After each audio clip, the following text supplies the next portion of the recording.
Hola amigos, bienvenidos una vez más a uno de los tutoriales. En este caso vamos a hacer un tutorial muy especial. Estamos hablando de la evaluación en los distintos espacios curriculares. Todo esto referido al PNFS del 3 de mayo, en el cual acabamos hace un ratito seguramente de hablar de Camtasia Studio y vamos a aplicar un tutorial o vamos a aplicar lo aprendido a un tutorial sobre el próximo tema que viene para este día de capacitación. Lo primero que tenemos que tener en cuenta es que toda la información que estamos trabajando en este tutorial la hemos sacado del apunte que hemos recibido para esta capacitación. Desde ya les cuento, mi tarea fundamental era la parte de Camtasia Studio y mostrarles ahora cómo hacer un tutorial sobre un tema específico. Mi especialidad no soy un experto en métodos de evaluación, simplemente mi experiencia docente a lo largo de todos estos años que estoy trabajando en la escuela. Vamos a comenzar entonces con el tema de evaluar. Fundamentalmente vamos a hablar en qué consiste evaluar, cómo hacerlo para cada espacio curricular, qué debemos evitar y por qué es tan importante el proceso de evaluación. Pero permitime que te pida algo o una pregunta antes de comenzar este tutorial. ¿Cuál va a ser tu actitud ante este tutorial?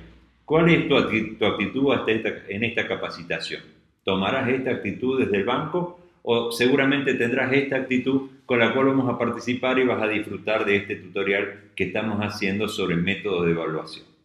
Una sola cosita más que te quiero agregar y es una actitud importante. El único peligro que tiene el tutorial es que tomemos esas actitudes de decir esto ya lo sé. Tal vez te vas a encontrar con muchos conceptos o muchas cosas que digamos que tú ya la conoces o las estás aplicando. Pero seguramente alguna herramienta importante y nueva te vas a llevar después de este tutorial. Bueno, basta de este paso de introducción y vamos a empezar directamente a trabajar sobre el tema de los métodos de evaluación. Para hacer este tutorial te cuento que lo he dividido en 7 perlas.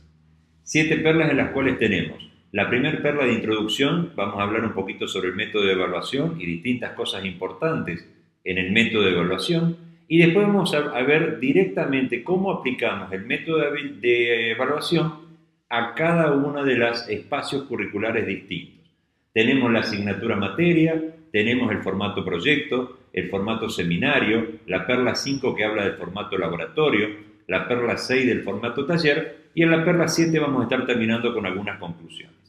No demoremos más y comenzamos entonces con la primera perla, que es la perla de introducción a evaluar. En cuanto a la introducción, tenemos que tener en cuenta un concepto o dos ideas que van asociadas permanentemente. ¿Qué y cómo enseñamos? Va a estar relacionado totalmente a qué y cómo evaluamos. Entonces lo que tenemos que ver es cómo evaluar y algunas herramientas que nos permitan a nosotros evaluar. Por eso, dentro de las herramientas o los elementos fundamentales en el proceso de evaluar, tenemos acá que vemos dos elementos principales: los criterios de evaluación y los instrumentos de evaluación. Y es muy importante que podamos dejar definido y ver bien las diferencias entre uno y otro, porque los dos deben participar en el momento de evaluar. Vamos a comenzar con los criterios de evaluación, si te parece. Los criterios de evaluación, lo primero que tenemos que destacar es que es muy importante que lo podamos acordar con los alumnos. Acordar un criterio de evaluación con los alumnos, vamos a generar en ellos un compromiso al momento de evaluar. Un compromiso de que cuando pregunten, ¿pero por qué corrige esto? ¿Por qué está evaluando esto? Ya nos habíamos comprometido, aquí vamos a evaluar estos criterios. Entonces lo importante es llegar a un acuerdo con ellos y que estén comprometidos al criterio de evaluación que vamos a utilizar. Mencionemos algunos de los criterios más comunes que podemos estar evaluando. Podemos ver entonces, dentro de los criterios de evaluación, la expresión oral y escrita del alumno, la expresión de ideas, la participación activa del alumno a lo largo de todas nuestras clases. Si es un alumno que cumple con sus tareas, a donde estamos evaluando acá la responsabilidad que él tiene con nuestra materia. Ver cómo es el trabajo corporativo del alumno o cooperativo del alumno con el resto de sus compañeros y el trabajo dentro del aula. Ver si es un alumno que propone soluciones a los problemas que se plantean, ver si tiene respuestas correctas a nuestras preguntas o la coherencia que tiene para responder. Todos estos elementos que te estoy presentando son criterios de evaluación que nosotros podemos evaluar o que tenemos que evaluar, mejor dicho, en cada momento de evaluación. Dejando de lado ya los criterios, vamos a entrar a los instrumentos. Dentro de los instrumentos de evaluación tenemos que tener muy en cuenta cuando vamos a elegir un instrumento de evaluación, tener muy en claro qué es lo que queremos evaluar, qué se pretende evaluar. A veces queremos evaluar nada más que un nivel de conocimiento, nada más que saber cuánto conocen. Y entonces tendremos algunos elementos de evaluación o algunos instrumentos, perdón, de evaluación que nos van a permitir evaluar ese nivel de conocimiento.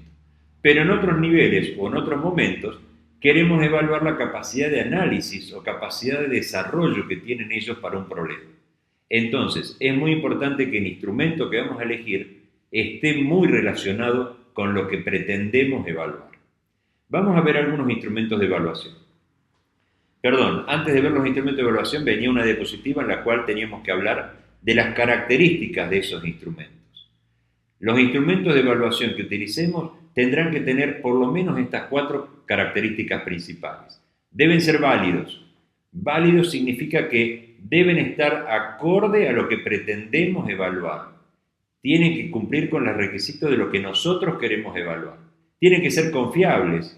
Son elementos que nos permitan a nosotros y al alumno confiar de los resultados que vamos a obtener.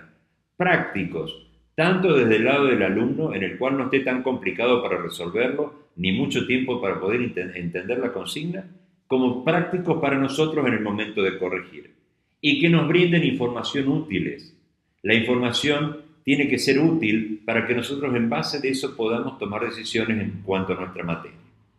Ahora que vimos las características de los instrumentos, vamos a destacar una frase de Samuel Messick que es muy importante sobre el tema de la validez de los instrumentos. Decía que un instrumento es válido cuando evalúa lo que se pretende evaluar. Eso es lo que decíamos recién de que sean válidos los instrumentos de evaluación. Ahora sí, como te dije hace un ratito, vamos a un listado, una nómina de algunos instrumentos de evaluación que podemos utilizar.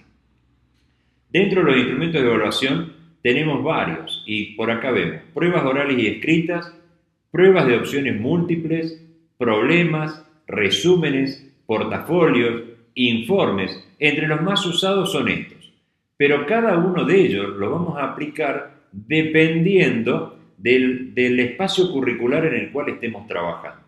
Algunos de ellos se aplican más o con mejores performance en algunos espacios curriculares. Entonces, tomemos en cuenta que a partir de que tenemos los criterios y a partir de que vimos los instrumentos, tenemos que tener en cuenta que el proceso de evaluación debe ser un camino natural y continuo. Nosotros debemos tomar con naturalidad el tema de la evaluación. Debemos tomar con tanta naturalidad y debe ser tan continuo el trabajo que no debemos sorprender a los alumnos y encontrar sensaciones como esta cuando le avisamos que nosotros tenemos la semana que viene una prueba, o verdaderamente las sensaciones que tienen los chicos al volver a su casa y le preguntan cómo le fue con la prueba, ¿no? Que a veces no quieren ni responder. Pero no solo desde el alumno, la naturalidad le permitiría no tener estas sensaciones. También nos pasa a nosotros como docentes que no nos ocurra esto, cuánto para corregir. ¿Por qué? Porque en determinados momentos tenemos evaluaciones y evaluaciones para corregir. Tomemos con naturalidad y en forma continua el trabajo de evaluación. Entonces, a partir de estas sensaciones tanto de los alumnos como nosotros de los docentes, es importante que nos detengamos un minuto para encontrar una solución o encontrar cuál es el proceso justo para ese proceso natural y continuo que será la evaluación. Y para hacer eso, para obtener los resultados de eso, nada mejor que hacer un plan de evaluación. Nosotros tenemos en cuenta nuestras clases, nos esmeramos y nos esforzamos por enseñar y planificamos. Pero tengamos en cuenta que en el tema de evaluación, nada más importante que tener un correcto plan de evaluación y ese plan de evaluación cumplirlo.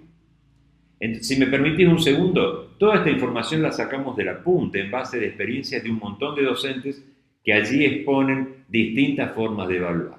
Yo como experiencia propia te cuento que hace muchos años, en la primer clase, donde al alumno le comento qué y cómo le voy a enseñar, en esa misma clase les estoy contando qué y cómo los voy a evaluar. A tal punto que le estoy diciendo cuáles son los criterios que voy a tener en cada una de las evaluaciones del año. Ese mismo día le estoy dando la fecha de las 5 o 6 evaluaciones que va a tener a lo largo del año, evaluaciones o trabajos prácticos, Les estoy contando cuál es el nivel de dificultad que van a tener en cada evaluación para que estén preparados y hasta les estoy dando el día que la van a tener la evaluación. De esa forma comenzamos nuestra clase, comienzo mis clases, ellos sabiendo todo lo que van a aprender, cómo lo van a aprender y teniendo en cuenta cómo se van a preparar y para cuándo se tienen que preparar para cada evaluación. Y eso te lo cuento como experiencia porque me ha dado muy buen resultado. Ahora sí, empecemos entonces a ver a la segunda perla, cómo aplicamos en el formato asignatura materia algunos de los instrumentos de evaluación. En este formato de asignatura materia tenemos que tener en cuenta cuál es el formato. El formato es en el que el docente transmite conocimiento. El docente, por medio de exposiciones, de videos, de explicaciones, de debates, va a transmitir conocimiento. Y la función del alumno es apropiarse de ese conocimiento. Eso es lo que hace el formato asignatura-materia, que sin duda es el más general de todos los formatos.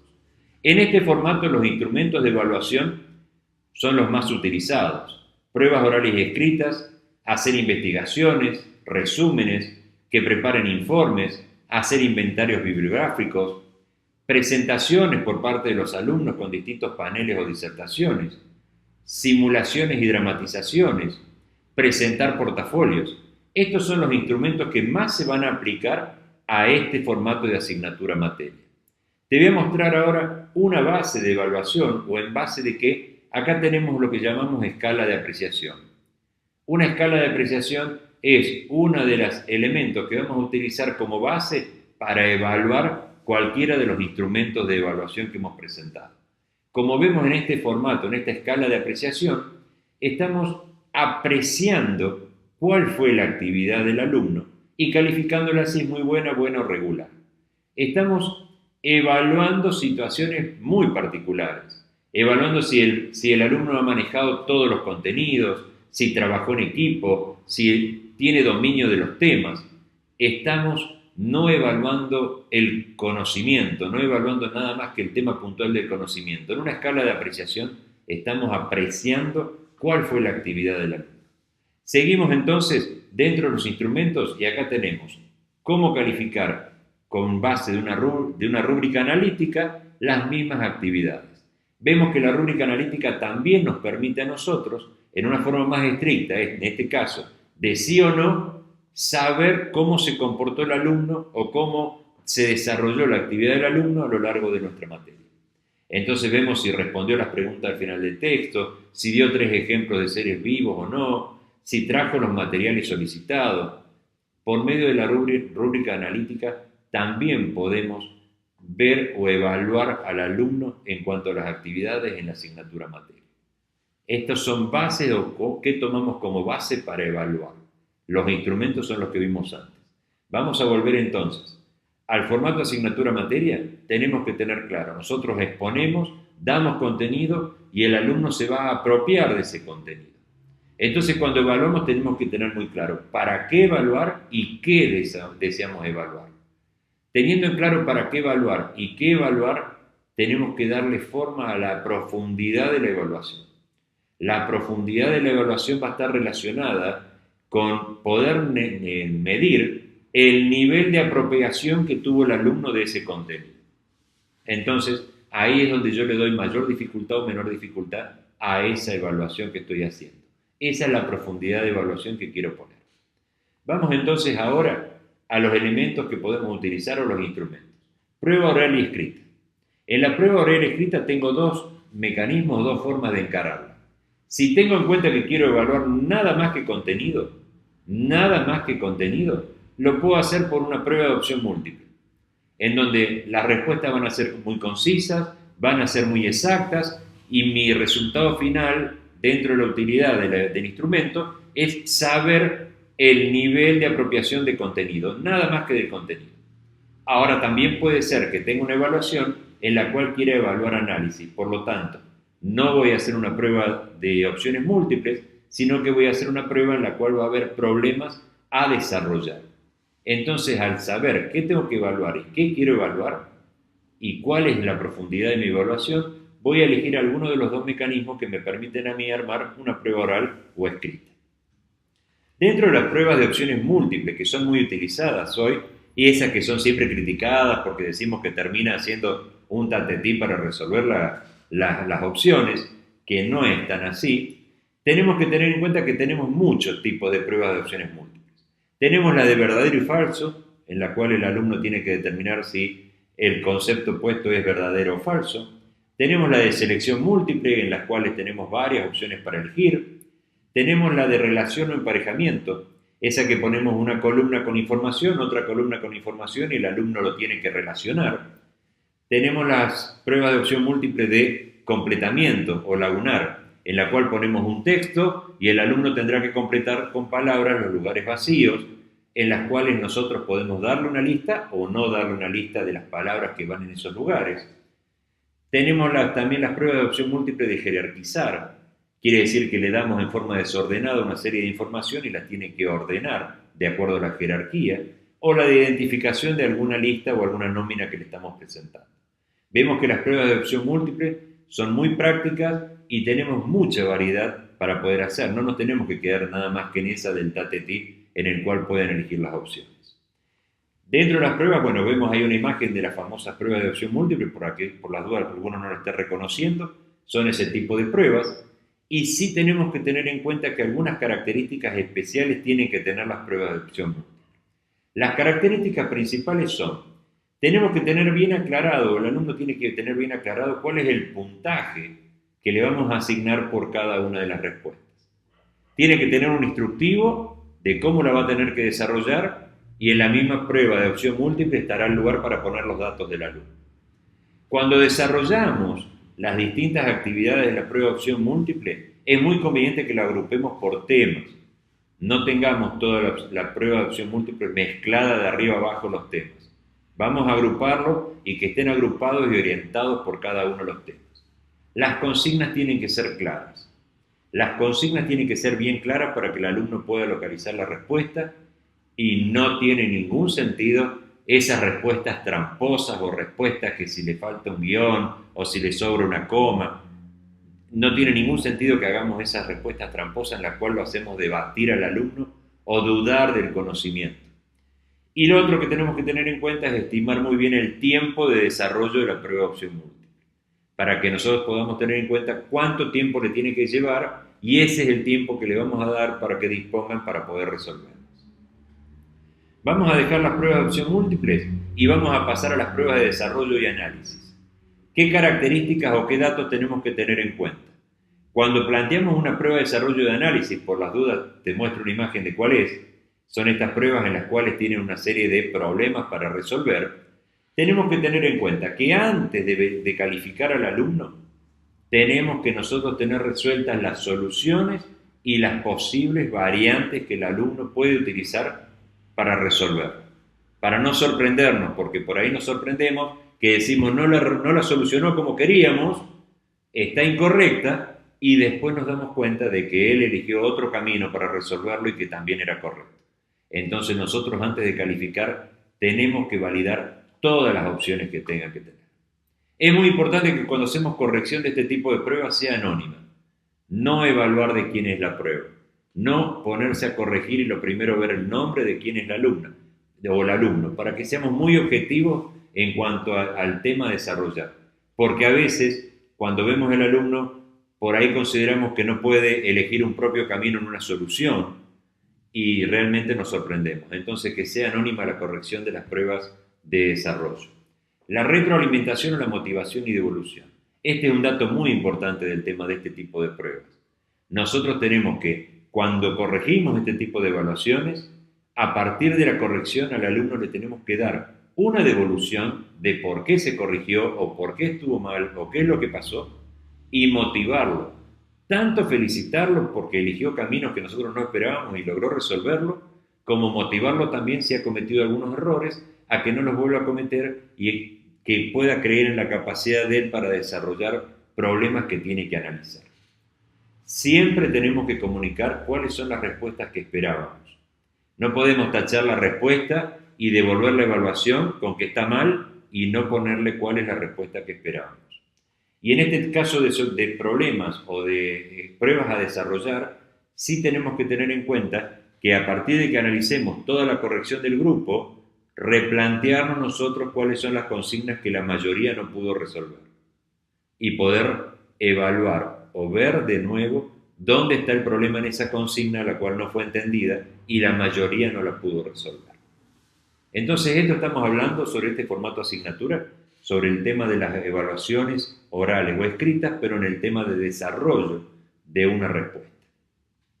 Seguimos con el tema de las pruebas orales. Cualquiera de las dos anteriores, opciones múltiples o desarrollo o planteamiento de problemas, se pueden dar tanto escritas como orales. Pero en el tema oral destaquemos fundamentalmente que no es un interrogatorio. No es un acusado al cual le ponemos la lámpara y le empezamos a hacer preguntas para que responda. Tenemos que manejar con muchísimos elementos y con muchísimo cuidado el tema de la prueba oral, a donde el alumno se tiene que sentir totalmente cómodo, confiado para poder resolver. Vemos entonces, en base de estos elementos, podemos utilizar como base de evaluación listado de chequeos, por ejemplo, a donde nosotros en esta asignatura materia para un trabajo grupal, a donde le damos un trabajo para hacer a un grupo de alumnos, en la lista de chequeos o el checklist nos va a facilitar a nosotros para poder evaluarlo. En esa lista de checklist ponemos las opciones que ellos tienen que desarrollar, los pasos, cada uno de los pasos que tenía que desarrollar el trabajo grupal y ver si los cumplieron o no los cumplieron. Fíjense que en este listado de chequeo tenemos cada una de las tareas que tienen que hacer. Estamos evaluando si hicieron la tarea o no lo hicieron la tarea. Esto es lo que nos permite el listado de chequeos o el checklist. A diferencia de lo que viene en una escala de apreciación de trabajo en grupo, a donde vamos a ver cómo se han comportado como grupo, cómo se desarrollaron o cómo desarrollaron el trabajo grupal dentro del grupo. Entonces acá vemos que evaluamos como muy bueno, malo o regular, si cada integrante participó, si se exponen con lenguaje apropiado el tema, si traen materiales de soporte como afiches, proyecciones y demás elementos. Estamos evaluando cómo fue el desarrollo del trabajo en grupo, aparte que en el anterior, en el listado de chequeo, si habían cumplido con cada una de las tareas que tenían que hacer. Entonces vimos listado de chequeo, vimos escalas de apreciación anteriormente y acá vemos una escala de apreciación para trabajo grupal. Esto es más o menos en cuanto a la asignatura formato materia, que es la más general de todas. Veamos ahora el formato proyecto. Ya hemos visto introducción, formato asignatura, que vemos que las perlas se van poniendo en rojo. Vamos al formato proyecto. El formato proyecto, que es el que sigue a continuación como formato curricular para ver cómo lo vamos a evaluar, tenemos que tener en cuenta algunas características. El formato proyecto va a ser siempre guiado por el profesor. Siempre, permiso. Siempre va a ser guiado por el profesor. Es un trabajo en el cual los alumnos van a poner preguntas, porque van a obtener un montón de respuestas y después van a poner preguntas a esas respuestas que obtienen en su investigación. El proceso es una evaluación continua. Empezamos a evaluar desde que empieza el proyecto hasta que termina el proyecto. Dentro de los instrumentos más comunes tenemos el portafolio de colección o el portafolio reflexivo, que ya vamos a ver cuáles son las diferencias en los dos. Pero es un portafolio lo que más nos conviene como instrumento para evaluar porque es la recopilación de la información y del trabajo que hicieron. Y lo vamos a evaluar mediante una rúbrica analítica o podemos evaluarlo mediante una matriz de valoración. Cualquiera de los dos instrumentos o evaluación vamos a tomar para eso. Vamos a ver el tema del portafolio de colección que te dije hace un ratito. El portafolio de colección es en el cual recopilamos todo el trabajo que hicieron. Lo único que hacemos es juntar el trabajo que nos trae el trabajo ya clasificado. Nos va a demandar mucho tiempo de corrección. Tenemos mucho tiempo de corrección porque tenemos que ver trabajo por trabajo que hicieron para poder corregir. En cambio, en el portafolio reflexivo se recopilan todos los trabajos que hicieron, pero hay un trabajo de reflexión del alumno en el cual va a exponer mediante una presentación final el cierre de todo el trabajo del proyecto. Entonces, en este caso, ese trabajo de corrección lo estamos haciendo en el momento en que el alumno está haciendo su presentación final, donde junta todo el material, lo expone, hace una reflexión de su proyecto y hace una presentación final. ¿En base a qué podemos evaluar? En base a una rúbrica.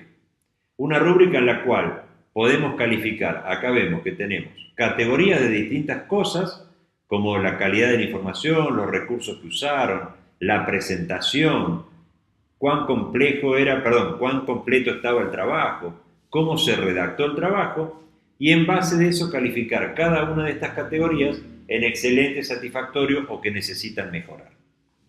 Esta es una rúbrica en la cual nosotros podemos tomar como base para poder calificar o evaluar un proyecto, un trabajo proyecto. Acá tenemos otro modelo de rúbrica, a donde le estamos dando un puntaje a lo logrado, a lo casi logrado y a lo no logrado. Y también tenemos distintas categorías de lo que estamos evaluando. Todos estos modelos de rúbrica y todo lo demás lo tienen en el apunte que fue enviado por mail para el tema de la capacitación de hoy. Pasamos al siguiente, el formato seminario o trabajo de campo. En el formato proyecto que vimos recién era guiado por el profesor. El formato seminario o trabajo de campo va a tener una particularidad y es desarrollado totalmente por el estudiante. Acá el estudiante hace todas las actividades. Como dice el video, observa, escucha, entrevista, documenta, relata, analiza, junta toda la información y la organiza. Y organiza esa información y el instrumento que va a utilizar es presentar un informe. Va a presentar un informe de cuál fue el trabajo de campo que han desarrollado. Ese trabajo de campo lo vamos a calificar después o lo vamos a evaluar por medio de una rúbrica seguramente.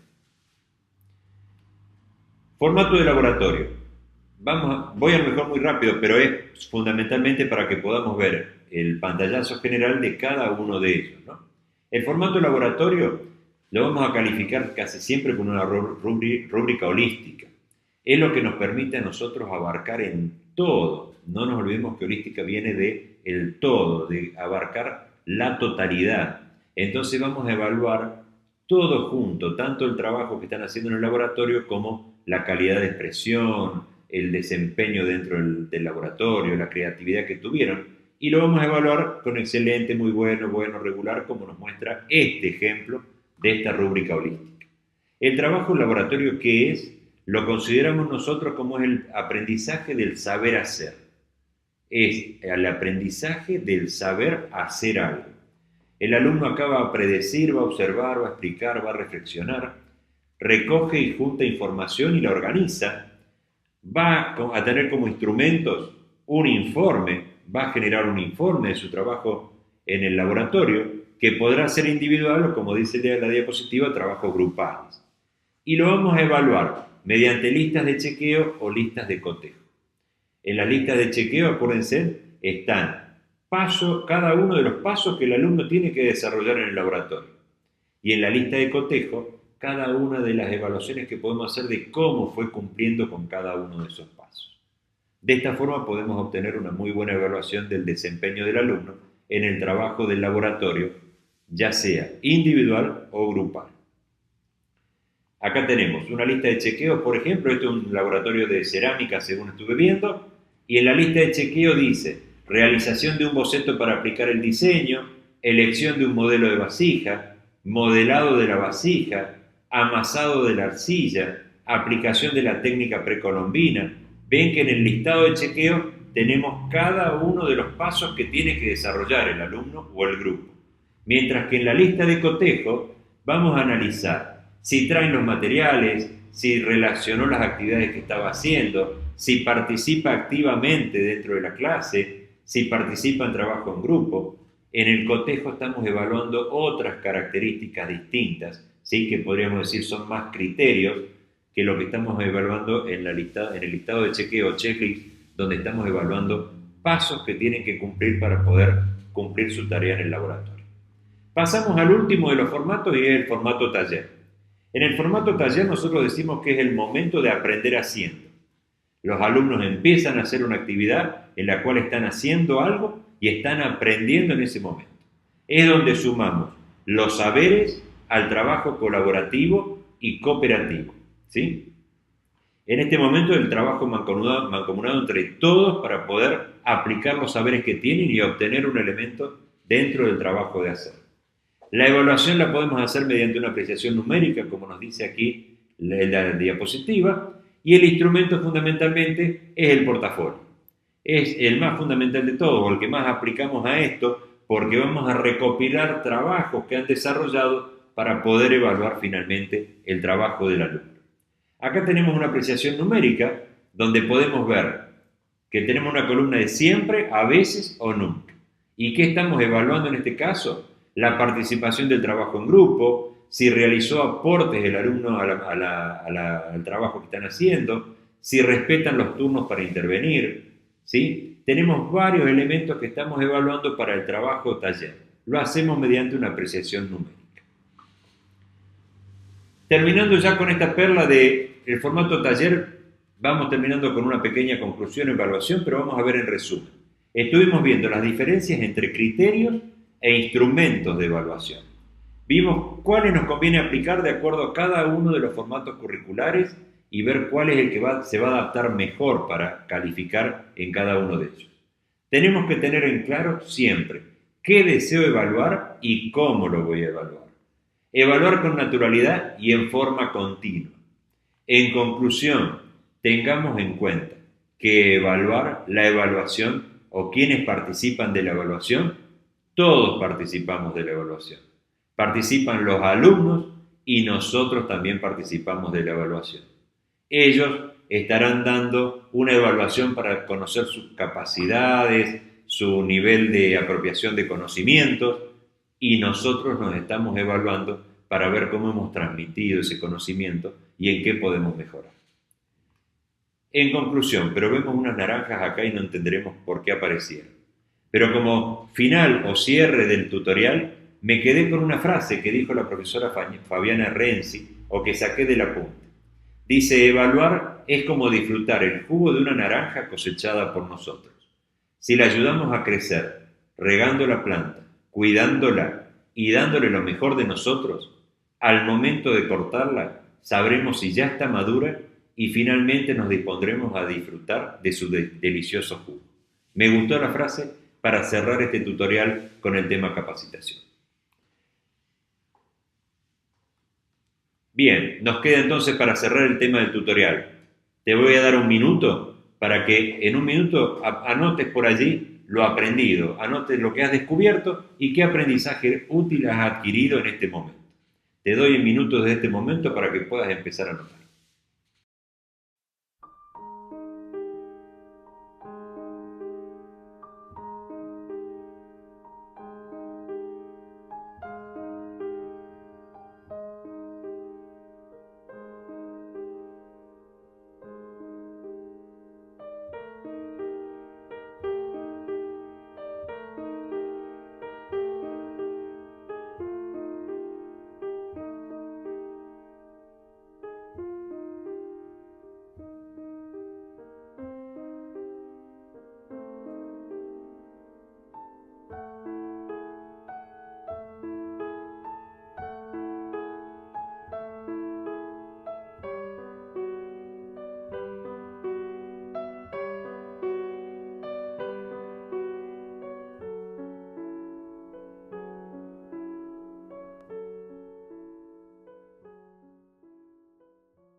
Bien, volvemos del minuto y pensaste que se había acabado. Ya estamos terminando, pero ¿sabes qué? Llegó el momento de ensuciarnos un poco las manos y ponernos a trabajar. Luz, cámara, acción. Esto quiere decir que hay que aplicar lo aprendido. ¿Cómo vamos a aplicar lo aprendido? Ahí te dejaron una hojita con una apreciación numérica propuesta. En esa apreciación numérica simplemente te vas a apreciar vos de algunas características fundamentales sobre tus métodos de evaluación. Y una segunda hojita que tenés es una rúbrica holística para que puedas evaluar por medio de aplicar una rúbrica holística este tutorial que acabamos de ver. Ahora sí, te agradezco mucho la atención, espero que hayan disfrutado, que les haya gustado y que de esta forma podamos cerrar de cómo hacemos un tutorial con Camtasia Studio, que era el trabajo de la capacitación de hoy. Gracias por la atención.